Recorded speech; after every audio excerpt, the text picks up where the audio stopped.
With Halloween being right around the corner, I wanted to talk about a pop culture classic, The Nightmare Before Christmas. This film's popularity has embedded itself into many categories, from music to video games and, of course, theme parks. I thought it would be fun to share some of the history behind the story and film, so let's dive right in. Tim Burton was inspired by Dr. Seuss and the poem "'Twas the Night Before Christmas" to create his own version of the tale. Burton sympathized with classic movie monsters like King Kong and the creature from the Black Lagoon because they weren't bad necessarily, just bullied. Jack Skellington reverses the stereotype by having passion and energy. Burton is quoted as saying, "That's why I love him. He's looking for a feeling." It took over a decade to work on creating his vision in film form.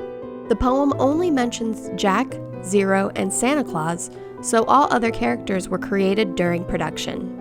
The story combines Tim Burton's love of both Halloween and Christmas.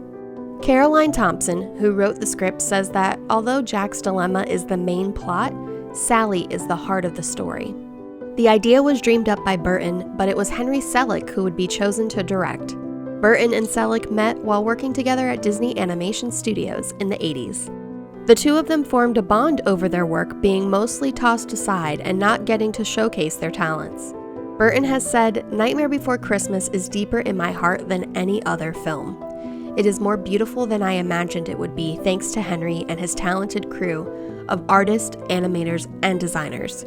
As I watch it, I know I will never have this feeling again. It has been worth the wait. I think there are few projects like that in your life." Selick would go on to hide Jack in later films of his like James and the Giant Peach and Coraline. The music is crucial when talking about Nightmare and was created before there even was a script. Danny Elfman met Burton while working together on Pee-wee's Big Adventure in 1985. It was while working on Edward Scissorhands that they discussed Nightmare, and Elfman was all in.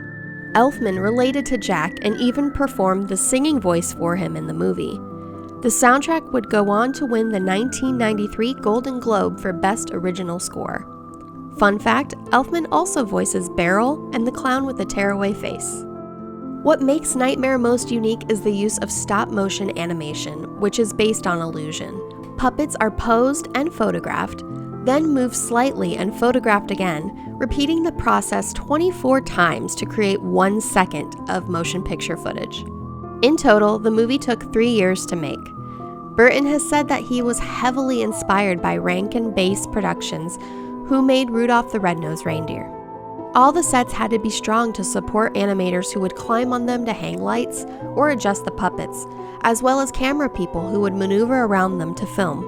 Some sets were as large as 40 by 20 feet, while some were as small as 1 square foot. Some sets had trapdoors and secret passageways underneath them to help animators move the puppets. Oogie Boogie was the largest puppet, clocking in at 2 feet high, with the other puppets being half that size.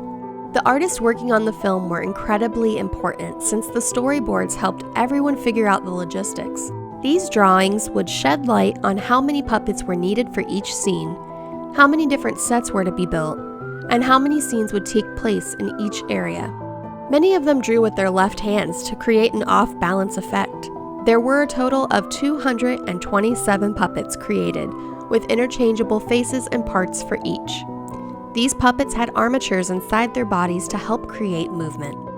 Many like to argue if this movie is a Halloween one or if it's more Christmas, but in actuality, it's both. Burton's love for both holidays was the inspiration for the poem in the first place. But if you ask me, it's more Halloween-like. Please leave a comment down below on your thoughts on The Nightmare Before Christmas, and please make sure to subscribe for more Disney content.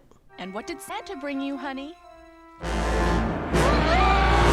Merry Christmas!